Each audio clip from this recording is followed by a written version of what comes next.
Welcome back. Memorial Day is Monday, and we're so thrilled to be joined by U.S. Navy Vice Admiral and Senior VP of Military Affairs at USAA, John Byrd, who is at the USAA's Poppy Honor Wall in Washington, D.C. right now this morning.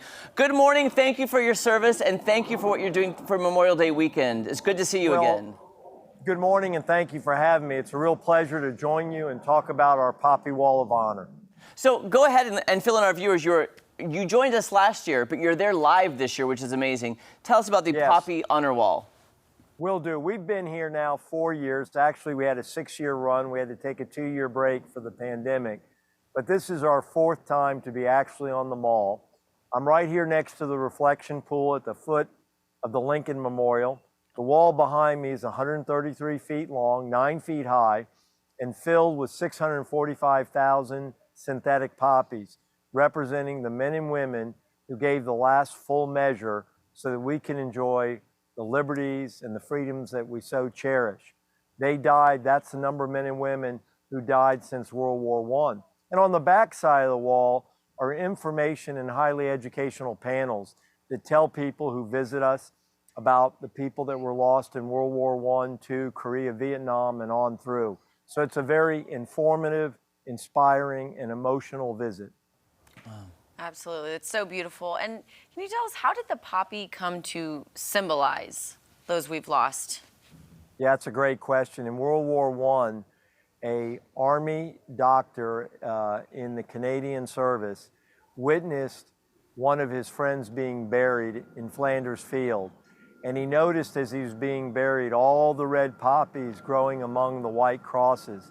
And so he penned a now famous poem in Flanders Field. And then an American, Moina Michaels, who was a professor at the University of Georgia, she was inspired, and 3 years later in 1918 wrote, "We shall keep the faith." She lobbied hard with the support of the American Legion, and the poppy, like the one on my lapel, became the symbol of remembrance. And so when you wear the poppy or you show the poppy like we've done here, it's our way of remembering those that gave the last full measure. And so it's been that way, and it's also done in Great Britain, France, Canada, and Australia. Not on Memorial Day, but on Remembrance Day or Armistice Day or Anzac Day. Yeah, I want to say, I do remember seeing footage, the Brits always wearing the red poppy all over social media, the royal family and members of the parliament. It's really big over there, and I love that you're bringing it to the States because a lot of people aren't as familiar with this tradition.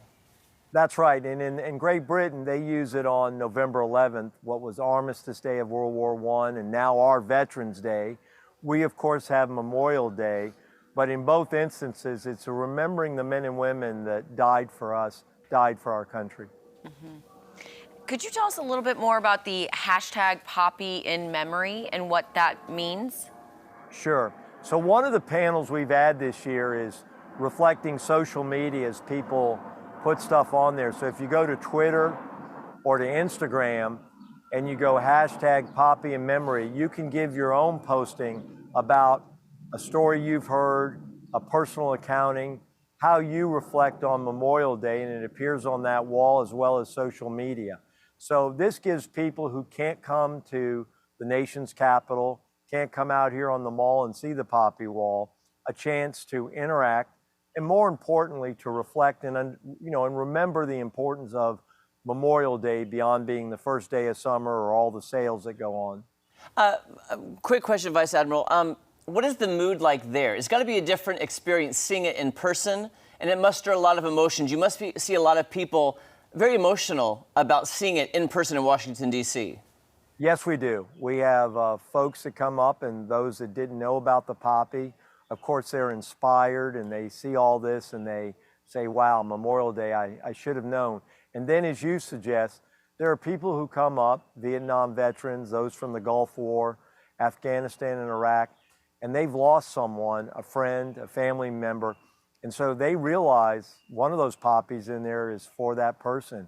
And so it can be emotional. We do see tears, and we get a large turnout. And of course, this being Memorial Day, there's a lot of people visiting the nation's capital to see the monuments. Across the way is the Vietnam Memorial with 58,000 plus names inscribed. So yes, the full range of emotions.